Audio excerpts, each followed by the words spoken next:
mengadili, 1. Mengabulkan permohonan pra-peradilan pemohon untuk sebagian, 2. Menyatakan penggeledahan yang dilakukan termohon terhadap pemohon tanggal 18 Juni 2026 adalah tidak sah. Bersangkutan mengadili, 1. Mengabulkan permohonan pra-peradilan pemohon untuk sebagian, 2. Menyatakan penggeledahan yang dilakukan termohon terhadap pemohon berdasarkan surat perintah penggeledahan rumah dan tempat tertutup lainnya nomor SP dah rumah TAP 373/6 Romawi Res 124/2026 di Reskrimum Polda Metro Jaya tanggal 18 Juni 2026 adalah tidak sah. 3. Menyatakan penangkapan yang dilakukan oleh termohon terhadap pemohon berdasarkan surat perintah penangkapan nomor SP Kap 7036 Res 1.14/2026 di Reskrimum Polda Metro Jaya tanggal 19 Juni 2026 adalah tidak sah. 4. Menyatakan penahanan terhadap pemohon berdasarkan surat perintah penahanan nomor SP Han 4586 Romawi Res 1.14/2026 Res miring di Reskrimum Polda Metro Jaya tanggal 19 Juni 2026 adalah tidak sah. 5. Membebankan kepada pemohon untuk membebankan kepada termohon untuk membayar biaya perkara sejumlah nihil. 6. Menolak permohonan pemohon untuk selebihnya. Wih, ada breaking news nih. Roy Suryo dinyatakan menang di sidang pra-peradilan. Aduh, keren. Kemarin Dr. Tifa, sekarang Roy Suryo. Menyala. Hakim mengabulkan sebagian gugatan pra-peradilan yang dilayangkan tersangka fitnah terkait ijazah Joko Widodo, yaitu Roy Suryo.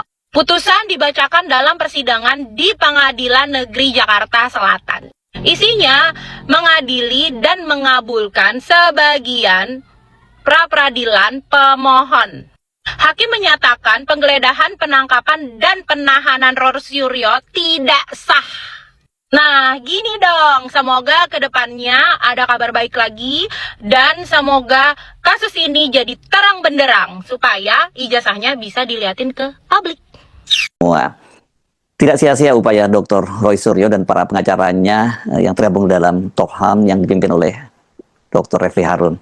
Gugatan pra-peradilan terhadap Polda Metro Jaya yang mereka ajukan di Pengadilan Negeri Jakarta Selatan dikabulkan sebagian oleh Hakim Tunggal Ketut Darpawan yang membacakan putusannya Selasa 7 Juli 2026.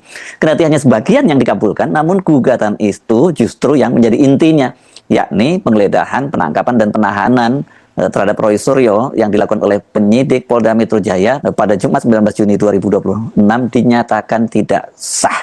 Anda tentu masih ingat ya bagaimana peristiwanya pada waktu itu, cukup dramatis memang proses penangkapannya.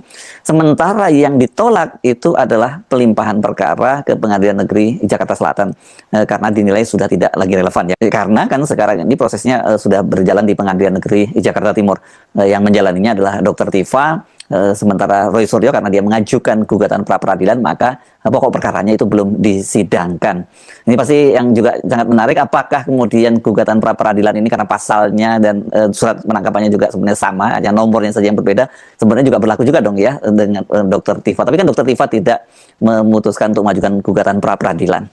Itu sudah kita mulai hari ini dan tentu saja sama seperti tadi yang Bang Refli sampaikan, kita yang pertama patut bersyukur kepada Tuhan Yang Maha Kuasa, Allah Subhanahu wa taala, yang telah dengan sececah harapannya memberikan kita semangat, memberikan kita asa, memberikan kita niat untuk memperbaiki hukum negeri.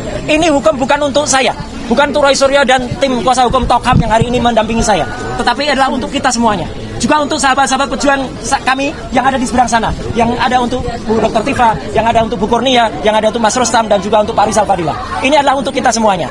Yang kedua, kami ingin mengaturkan terima kasih atas kebijakan yang luar biasa, pertimbangan kepada Hakim Tunggal, ya, kalau tidak salah namanya Pak Ketut, ya, kalau tidak salah. Terima kasih, Matur Suksma, Pak Ketut, atas pertimbangannya yang sangat luar biasa. Jadi itu benar-benar sesuai dengan fakta persidangan. Saya nggak perlu mengulangi lagi fakta persidangan yang ada, ya. Dan saya juga mengaturkan terima kasih kepada keluarga saya, ya, istri tercinta, dan juga para kuasa hukum. Di sini ada Mas Refli Harun, ada Mas Abdul Ghafur Sangaji, ada Pak Yasena, ada Bu Soraya, ada Pak Ristan, dan ada semua dalam tim Tokham.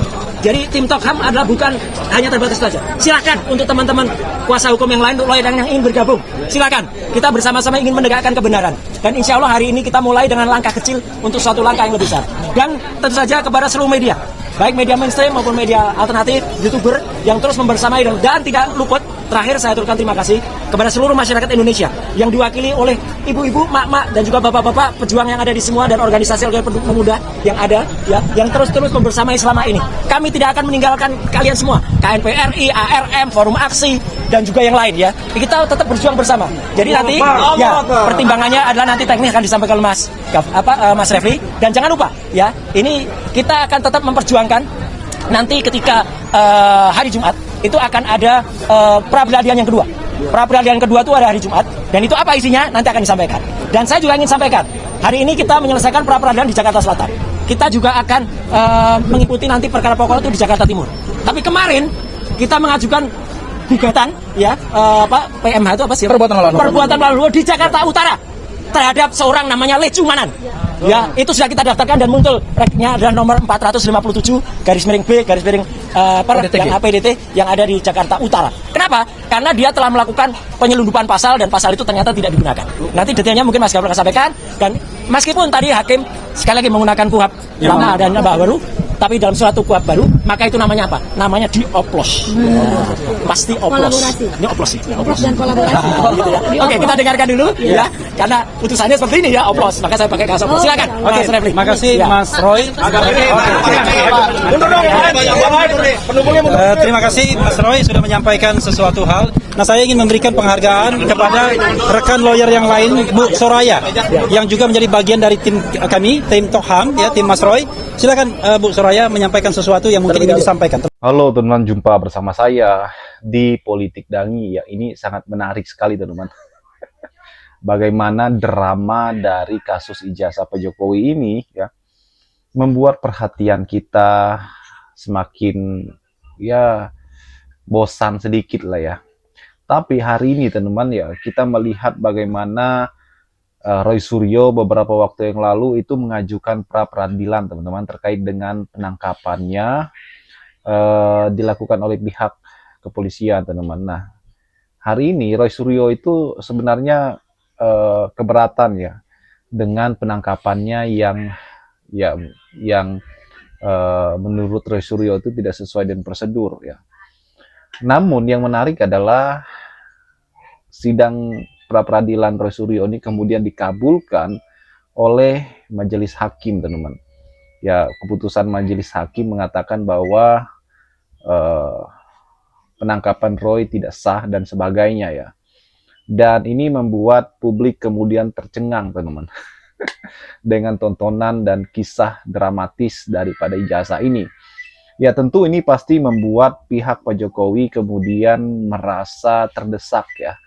Karena gini, kalau kita melihat bagaimana beberapa waktu lalu ketika Roy Suryo ditangkap, ya, kemudian kejaksaan dan akhirnya dilepas, teman-teman, alias dibebaskan, ya. Kemudian Roy Suryo malah berterima kasih kepada Pak Presiden.